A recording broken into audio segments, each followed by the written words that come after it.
అమ్మా, అది నీకు పొరపాటున దొరకలేదమ్మా. ఆ బంగారు ఉంగరాన్ని నేనే ఆ రొట్టె ముక్కలో పెట్టాను. నీ ఉద్దేశం ఏమిటో, నీ వ్యక్తిత్వం ఏమిటో, నీ బుద్ధి ఏమిటో చూద్దామని ఆ చిన్న రొట్టె ముక్కలో ఆ ఉంగరాన్ని నేనే పెట్టాను. పేదదానివి, ఆకలితో ఉన్నదానివి, ఆ బంగారు ఉంగరం నీకెంతో అవసరం.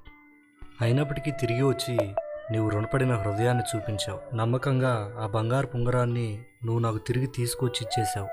అమ్మా, నువ్వు ఆర్థికంగా పేదదానివే కానీ బుద్ధిలో పేదదానివి కాదమ్మా.